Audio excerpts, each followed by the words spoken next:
At a time when most Americans were very poor, some were enjoying a gilded age.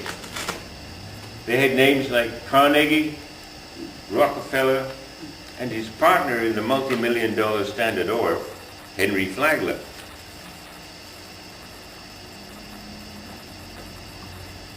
Northern visitors began to arrive in Nassau around December. Before 1900, there was only one luxury hotel, the Royal Victoria, on the hill overlooking the harbor. Visitors stayed until Washington's birthday, late in February, then the season ended. Today, there's no season. Since the mid-50s, 1950s, air conditioning has made tourism a year-round industry, and a visit for a cruise ship passenger may last but a few hours.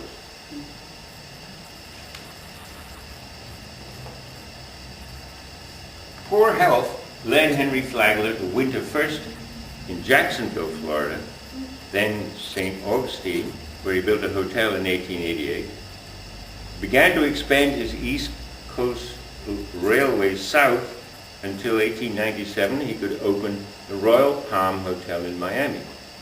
By 1900, Flagler had built the Hotel Colonial in Nassau on the harbor itself.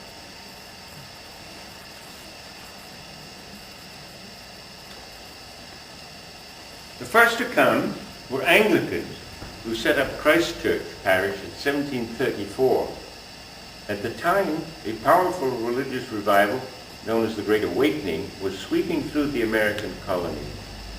Many Anglicans became Baptists and Methodists, and soon after the expulsion of the Loyalists from the United States in 1783, both began missionary work in the Bahamas, first in Nassau and later in Out Island.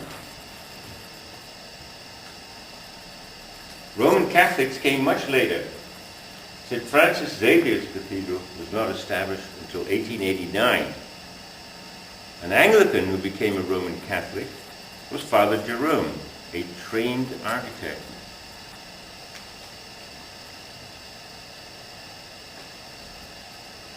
In Nassau, visitors can enjoy church architecture of several denominations, but for the simple style of Father Jerome, Long Island and Cat Island are well worth a visit.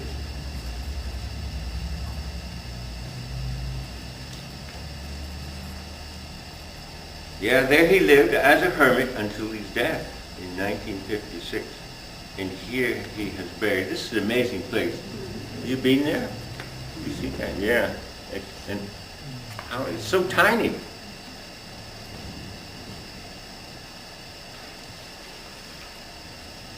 The opportunity for profit on this occasion came from a new prohibition law, the 18th Amendment of January 1920. It may have banned alcohol throughout the United States, but it had little effect on the demand for it. The liquor was shipped up to Rum Row, an area just outside the U.S. Coast Guard jurisdiction, so that local bootleggers could make their buys at night.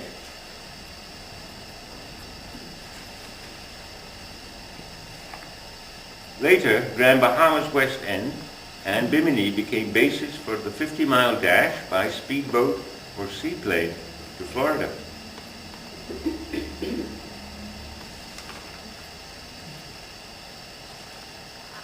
The runners would leave with the repeal of prohibition in 1933, but they would be back within 50 years. This time they would be trying to beat the demand for illegal narcotics.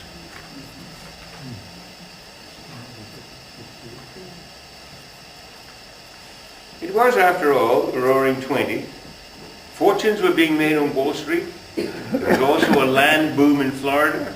Railroads brought development around Miami and Palm Beach, while the new automobiles made South Florida accessible to tourists.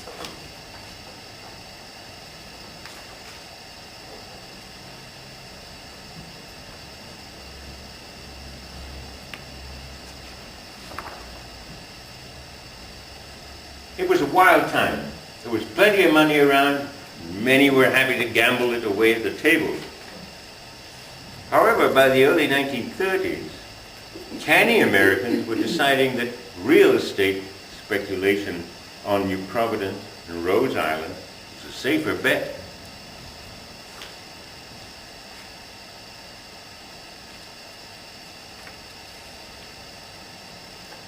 After Confederation in 1867, Canadian businessmen began looking beyond their borders, some to the Caribbean. Imperial Life set up an agency in Nassau in 1889.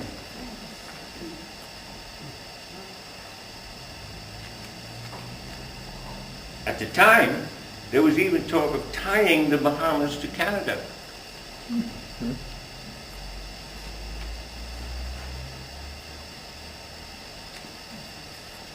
In 1911, prospector Harry Oakes struck gold in northern Ontario, and by 1920 became the richest man in Canada. For contributions to both community and charity, Oakes was knighted. His grisly murder in 1943 remains a mystery, but that's another story. There's a monument to Sir Harry at Oakes Field, and the remnants the original airport.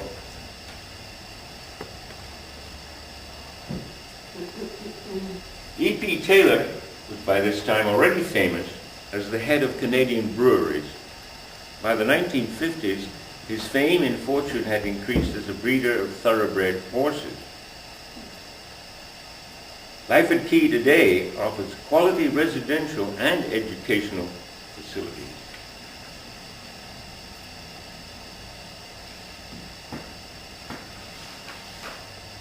Just when the invasion of Britain seemed inevitable, in September 1940, the U.S. offered 50 old destroyers in exchange for land leases in British colonies of the West Indies. Soon, U.S. personnel began operating a seaplane base at Georgetown, Zuma, and later U.S. Navy divers came to the Bahamas for training in underwater reconnaissance and demolition. By mid-1942, with the U.S. now in the war, work began on two huge landing strips built on Providence by U.S. Army engineers. And when in June, a wage dispute led to rioting in Nassau, Scottish soldiers who had been billeted there for some much-needed R&R and to protect the Duke of Windsor were called upon to restore order.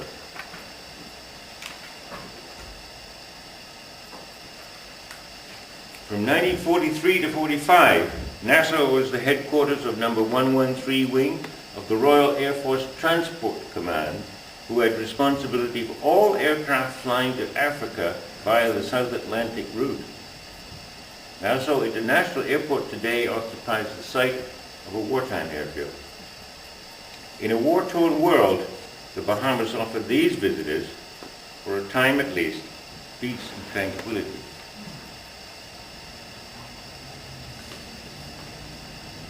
Lucayans had enjoyed a ball game. Without doubt, visiting sea captains, from pirates to spongers, competed to prove whose vessel was the swiftest. In 1924, the year Jack Dempsey was the heavyweight champion of the world, and Red Grange was the hero of the National Football League, Governor Sir Harry Cordeaux challenged American golf pro Emmett Devereaux to a round at the opening of a new 18-hole golf course at Cable Beach on New Providence.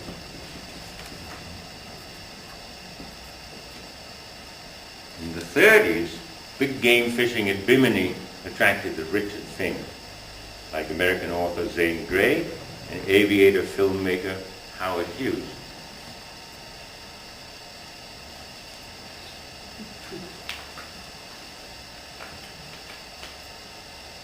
Moss won the Nassau Trophy in 1957, driving a Ferrari.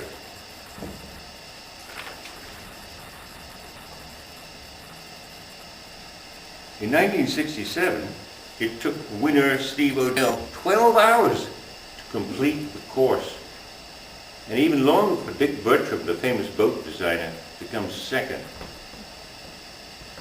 Competitive sailing is still a passion among Bahamians, with fiercely contested regattas held annually in several islands. The Bahamas hosts international competition in sailing, golf, tennis, and athletics, and swimming.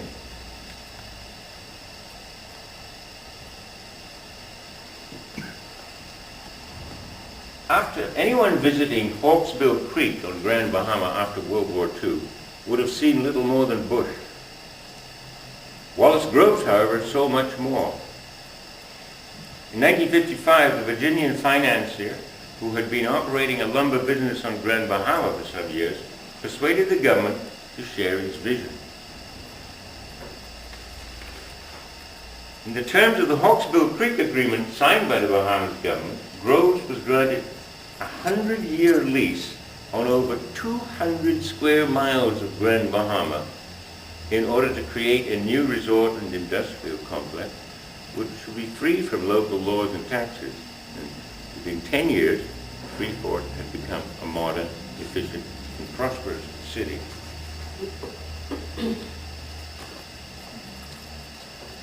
Hog Island, guardian of Nassau Harbor for so long, remained largely deserted. On a 1939 visit, Swedish industrialist Axel Wennergren fell in love with it and created his own personal Shangri-La. 10 years later, multimillionaire Huntington Hartford paid a visit, proceeded to buy the property, and with government approval, renamed it Paradise Island. And in 1962, he opened the famous 52-room Ocean Club with nearby golf course.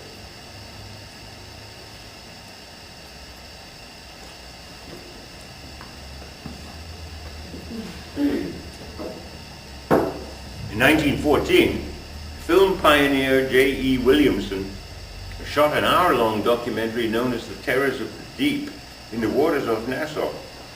Using his unique underwater photosphere, he had himself filmed fighting and killing a shark. Famed director D.W. Griffith visited the Bahamas in 1920 to shoot scenes for The Love Flower.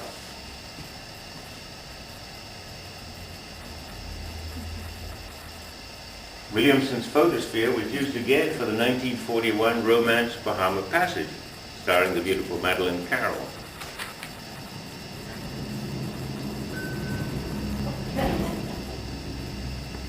By the mid-60s, the Bahamas was appearing in full color.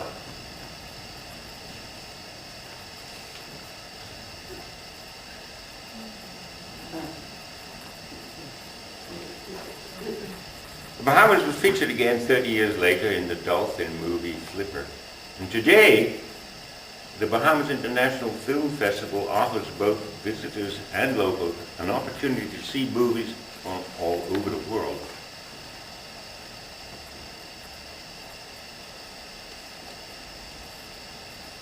Several of the Queen's ancestors have had an impact on Bahamian history, most notably King George III and Queen Victoria.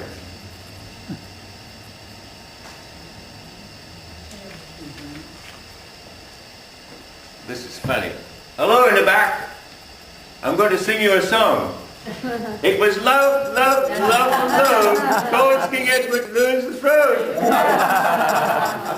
I didn't know that was in my script.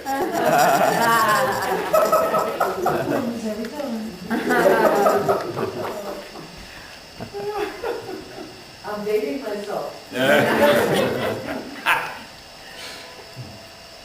In April '56, the Queen's husband, Prince Philip, arrived on the royal yacht Britannia for a 4-day visit.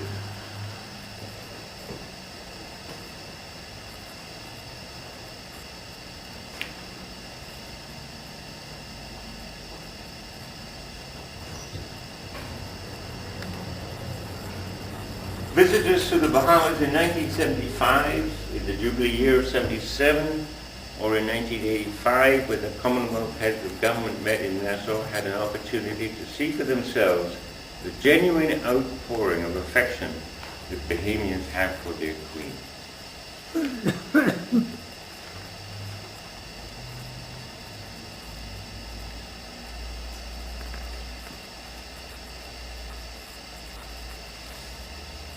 Don't forget, you're a tourist.